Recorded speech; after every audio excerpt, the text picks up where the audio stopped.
What's up guys, Pixels to Life here, and I am back with another tutorial. This week, custom thumbnails.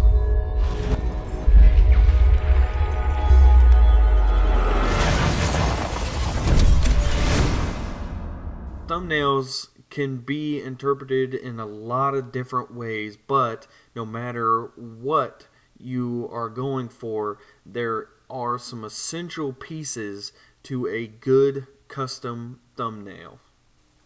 When designing a custom thumbnail, there's always three questions that I ask myself in order to determine if a thumbnail is going to be successful or not. First, is it captivating? Will it draw in that casual YouTube browser and make them want to click on my video?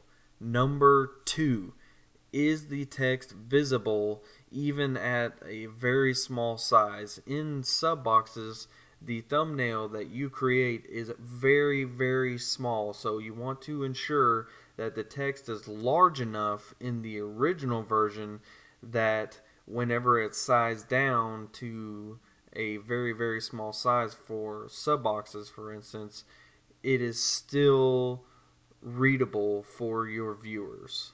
Number three, does it summarize the video? Now, what I mean by that is, can somebody browsing on YouTube tell what my video is going to be about before they even click on it? Now, for me, this is important because I think that it aids in viewer retention.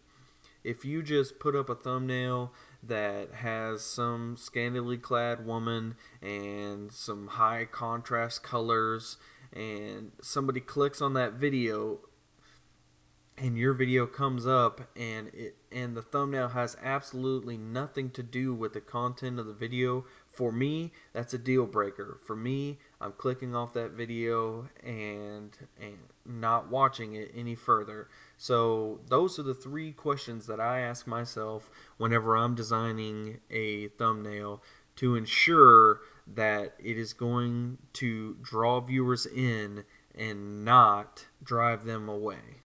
Or now that we've defined what we're looking for, here's an example of a successful thumbnail that I've created, and also the one that we're going to be creating in this tutorial today. So extremely nice, the text big, bold, easy to read, nice little backdrop image, and looks professional, catches the eye. So let's get right into making this. We're going to start out with a new canvas that is 1280 by 720 pixels wide. I went ahead and already got the background image and the emblems surrounding the word "to," as you saw in the final product. Just did a simple Google search for Black Ops 2 wallpapers and Black Ops 2 emblems. So this background image is obviously a little bit too large, so we're going to drop it down a little bit to about 75%.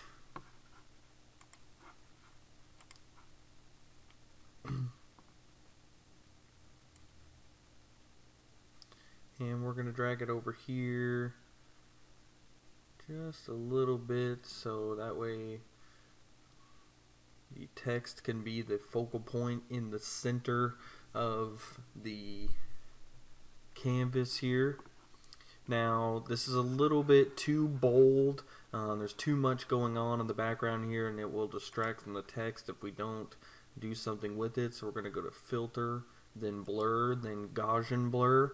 And I have it set at around 4. You don't want to go too light with it because it's not going to help that much, and also it'll make it look like your image is just poor quality, and if you go too much, then obviously you can't even see the image. So about 4 is where I like it at. If you want to try something differently, then then go for it, but I'm going to stick with that. Also, just to give us a little bit more of a solid canvas here, we're going to create a new layer, and then hit select all or control A, then edit and fill. Now I have this pattern created here, and this pattern basically just generates a screen of dots,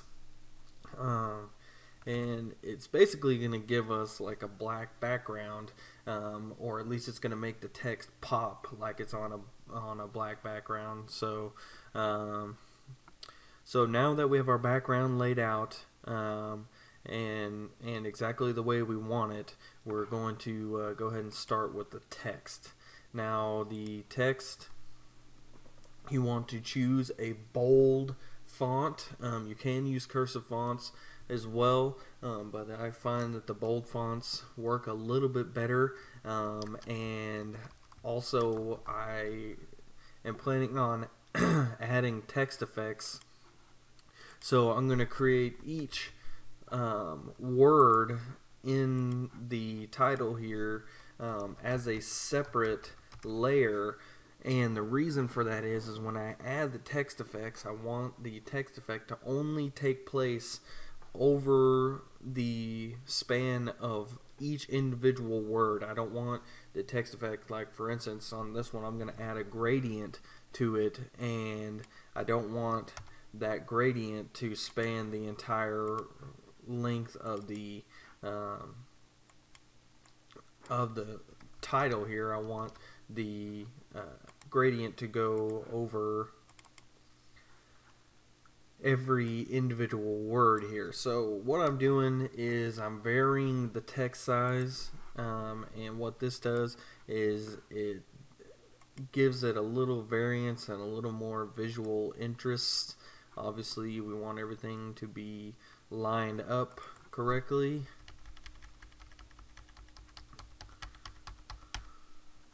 So I'm going to go ahead and make a couple moves here, get this spaced out properly. Okay, and so what I'm going to do in the interest of time is I've already got the finished text layer created, and what I'm going to do is I'm going to put these specs for this particular text that I'm working with. I'm going to put the specs in the description so you could check out what exactly I did to get to this stage in the game with this finalized text here. It's actually underneath all of this. So that is our text. You see, nice, big, bold, just jumping off that background, and those black dots really help because you see if I actually remove them, it kind of takes away our depth a little bit. So definitely want to keep that in there. And now we're going to add the banner for the episode. So you just take your rectangular tool like this, make sure to create a new layer, and then I'm going to switch it over to black, get my paint bucket tool and fill that in completely black. Now we could leave it like that because it's not bad, but I don't want to put too much emphasis on the episode, so I'm actually going to go over here to our blending mode, and I'm going to put an overlay on it, so it kind of gives us this transparency here, and also going to add a little effect to it just to give it a little bit more. Go into the blending options again, go in and put a stroke on this and change the fill type to gradient, and now we're going to change up the gradient. We're going to slide this over to the middle and then create a new color marker and change that to black. So now what we've done, well, not yet because we need to actually make this a horizontal gradient, not a vertical gradient. So now what we've done is kind of given a tapering effect and also given this banner a little bit of depth. Again, depth extremely important for thumbnails because you do have a limited space to work with. So we're going to go ahead and drop this text size down to about one. This may be too big. No, that's good. That's good. Okay, so we're going to fit it right in the banner here. where it should be.